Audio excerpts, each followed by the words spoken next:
For joining. My name is John Augustine, Senior Vice President of Business Development for WellNet. Today we're going to briefly show you how we solve the healthcare cost problem different than our competitors, which has allowed our broker partners to win more broker of record letters and retain their existing customers. We're going to be covering 5 topics in 15 minutes today to show you how we're different. Before I get started, though, I'd like to share a simple sales concept with you that I've tried to employ for a while now, but it was brought to me by sort of a Yoda type in the sales field.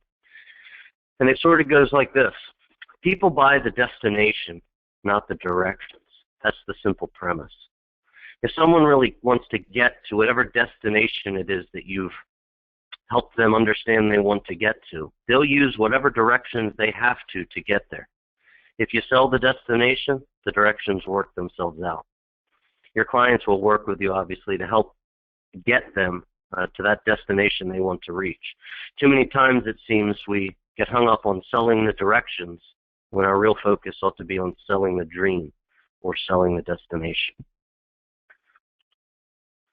The agenda items we're going to hit today are what you see on your screen here. Quickly framing out the opportunity, WellNet's approach, our reporting, our high-touch service, and our distinct differences. In framing up the opportunity, I realize that most of the clients that you guys speak with, and frankly our target market for our level-funded health plan, are small and mid-sized companies, and most of those companies are fully insured. So a good way to frame up this conversation, the WellNet conversation, is by asking 2 simple questions. Does reducing claims actually reduce costs when I'm fully insured? Do carriers, fully insured carriers, have your best interest in mind, Mr. Client? I'm going to answer them on the next slide, but before I do, I'd like to just, build out the medical loss ratio conversation just to rehash what it means. Part of the Affordable Care Act said that if you're a fully insured carrier, you can only raise rates if your medical loss ratio is unfavorable. And that medical loss ratio applies to the entire pool of business for that fully insured carrier. As I see it, there's 2 types of groups that are good for self-funding and groups that are not. And if I think about those fully insured pools, they're basically average rates. That's the point of that pool. So what that tells me is 50% of the companies in that pool would probably be better off self-funded, while the other 50% would be better off fully insured. But this loss ratio rule always gets my wheels turning. Most revenues for fully insured carriers come from fully insured premiums. The carrier's profits are part of that premium, and specifically part of the 15% or the 20%, not part of the claims. So in order to raise revenues and raise profits, the carriers have to raise the premiums. But the MLR law specifically states that the carriers cannot raise premiums unless the claims represent more than 80 to 85% of that premium, which means that if the carriers want to make more money, they need your claims to go up. What that translates to, in my mind, is that there's zero financial incentive for a fully insured carrier to actually manage claims costs. And think about the market that your clients are in today. With the consolidation that's happening throughout the industry, within 10 years, most of the fully insured carriers will probably be publicly traded.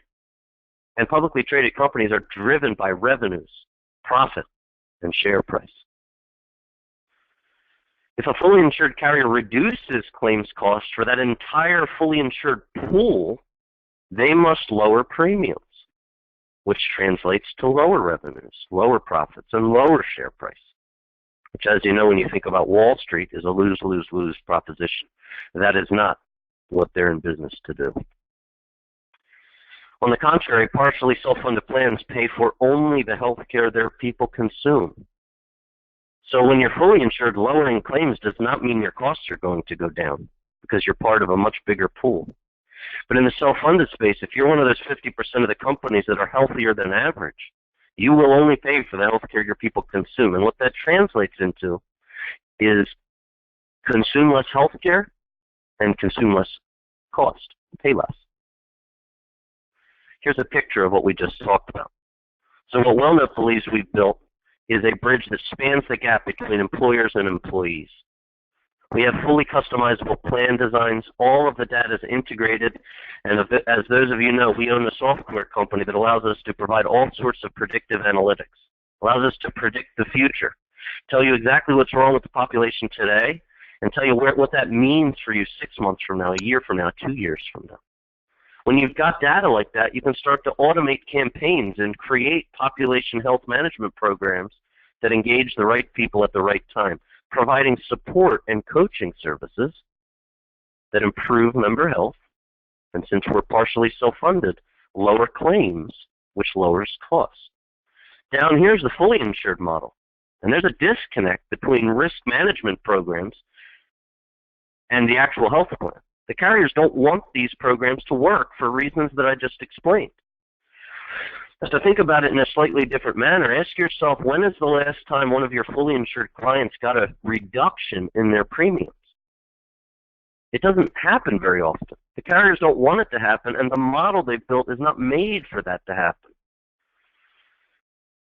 Now, 4 out of 5 years, when you're self-funded, you guys know, for anyone that does a lot of self-funding, 4 out of 5 years are good years, which means your clients reap the benefits of being self-funded. Instead of all these unused dollars going back to the insurance carrier, they're going back to your client.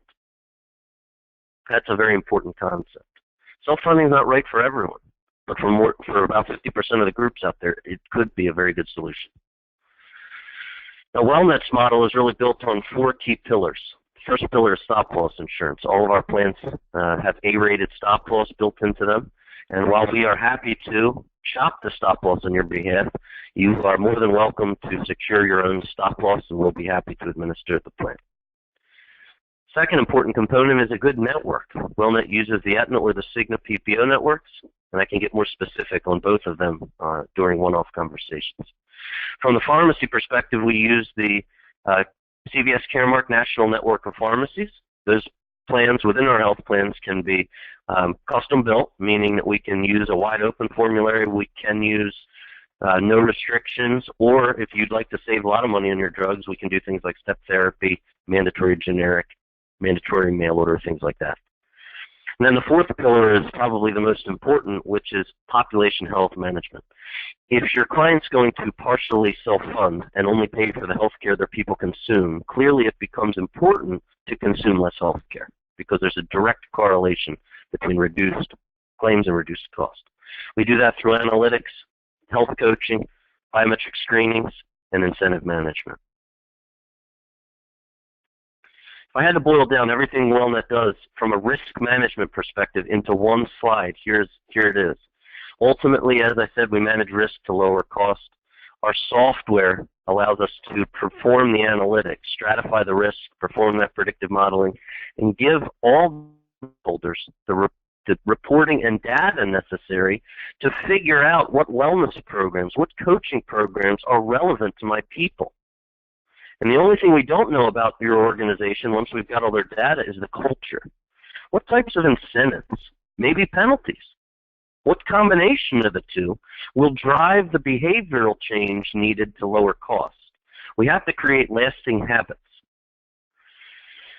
Our technology enables us to integrate all of the data, automate most of the process of member engagement, and ultimately connect the right people at the right time with the right care. And that in turn lowers cost. Now, for our clients and for our brokers, we hold all the reporting together through a portal that we give you access to. You can download reports 24 hours a day, 7 days a week. Our members also receive a portal, which allows them to access all of their relevant information, and we even give them a mobile app that they can track, manage their claims, talk to our nurses, etc. What does all this mean? Here's a really nice case study for a group down in Florida.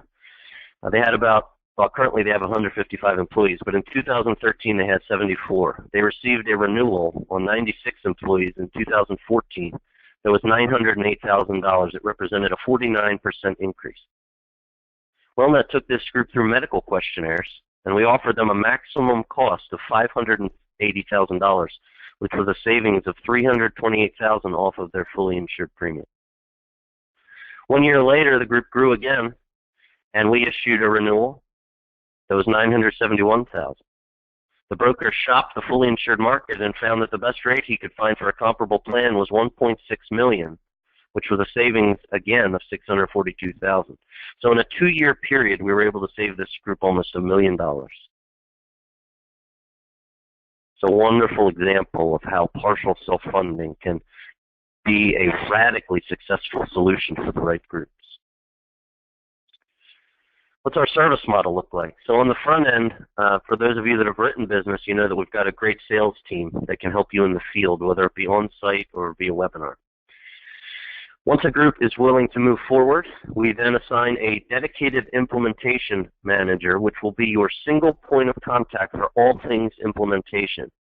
That's the only person you'll deal with, and they'll take you through the first 30 to 90 days, depending on how quickly we can get that plan set up. Once there's no more questions and the group's happy, everyone's ready to go, we'll transition you over to a dedicated account manager who will now act as your single point of contact for all things service. Our account managers now, starting in 2016, are doing very nice, thorough 6-month reviews for our clients. And then at the 10-month mark, we issue renewals, as you can see, and we also can release them at the 90-day mark if necessary. We just have to talk about that up front. One thing you'll find with WellNet is that we're very transparent from a service perspective. So you'll have the not only landline numbers to virtually everyone within the organization, including the CEO, you'll even have his cell phone number. So we give the phone numbers out, and we hope you don't have to call them, but if you do, we're going to answer the telephone. And that's a big differentiator. From a quoting perspective, there's really 2 ways we can go about quoting. Option 1 is the submission of historic claims data. The first 2 bullets that you see there are really what we're trying to get when we receive historic claims data. We need monthly claims and enrollments, and we need the diagnosis and, more importantly, the prognosis of any high-cost claimants. What we're really trying to understand is we're trying to help our stop-loss carriers understand what the aggregate claims risk is and what the catastrophic claims risk is. As long as we can get our hands around those 2 items, we'll be able to underwrite the group. If we can't use historic claims data, now we need medical questionnaires. The preferred method, if we're going to use questionnaires, is online. We have our own free portal, and then we participate with FormFire, Easy Apps Online, and a new company, this is free to use out of the Midwest, called eHealth App. If we can't use online, then we do accept paper applications. We've certainly got our own forms, and we can accept any other vendor's forms as well. Now here's a sampling of our differentiators. These are our key differentiators. WellNet returns 100% of the surplus 100% of the time. Even in the unfortunate event of termination, WellNet still returns 100% of that surplus. There are no strings attached. I mentioned various networks that we can offer at Cigna or any number of regional PPO networks. From a stop-loss perspective, it's very important, particularly at renewal time, that you have access to multiple stop-loss vendors. And remember that WellNet allows you and your clients to secure their own stop-loss if you'd rather do it that way. From a plan design perspective, we do go down to 10 enrolled lives on our level-funded health plans, and you can build the benefit design any which way you'd like. We certainly have our own plan designs, but you're more than happy to customize them any which way you'd like, and we never charge for customization. From a funding perspective, if you think about the 1,000 life groups out there, they do not level fund, and we do not require that your clients level fund. We give them 2 options. Option 1, you can level fund, and WellNet will give you back 100% of your surplus. Option 2 is as simple as saying the client manages their own surplus. So they put the claims portion of their monthly bill in their own bank account, and then we only use what we need, and the client manages their own surplus. The last one is very, very important, population health management. And I'm not really going to get into it in detail here, but if you're going to choose to be self-funded, doesn't it make sense as the steward of the health plan that we try to support our people? I mean, if you think about it, a healthy employee not only costs very little from a health care perspective, but a healthy employee comes to work every day. They're productive at work every day, and they don't cause us workers' comp claims, typically. It's all tied together. Now we're going to go through a few of the questions here. We may not have time for all of these, but let's go through some of these questions.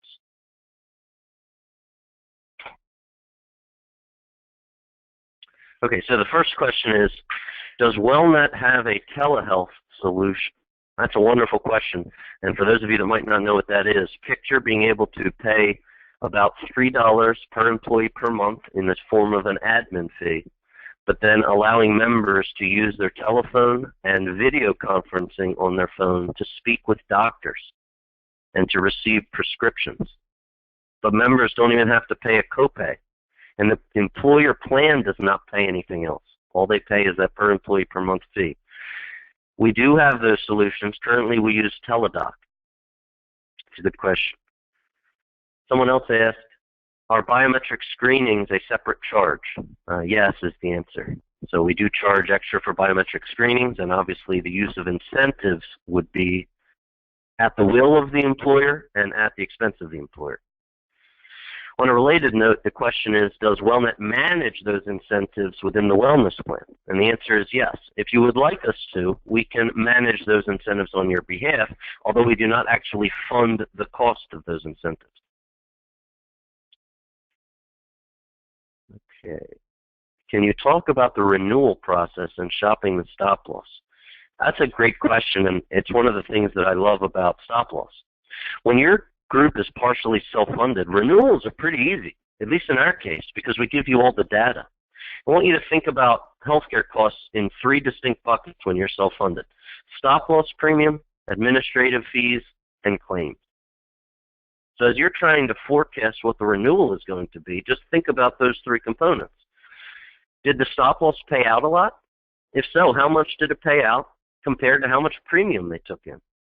The stop loss carrier wants to operate by decent loss ratios as well.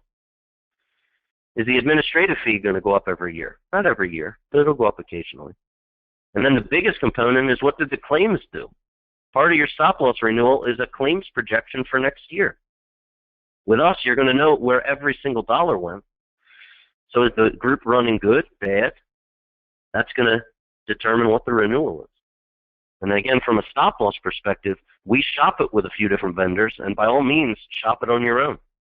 That's a ton of added flexibility that our competitors don't have. Then I'll hit one last question here. When does WellNet return the surplus? That's a great question. Now, from a stop loss contract perspective, we do not force our clients into any particular stop loss contract. Typically, we offer 12-18 contracts on a level-funded basis, but that's negotiable. We can move in either direction. We can do 12-15s, 12-24s. We can do whatever you'd like to see. As it relates to returning the surplus is always returned at the end of that stop-loss contract, whatever it might be. So if it's a 12-18 contract, we would return the surplus 6 months after the close of the plan year, which would be 18 months from inception. If we haven't answered your question, we will answer them by the end of the day today via email.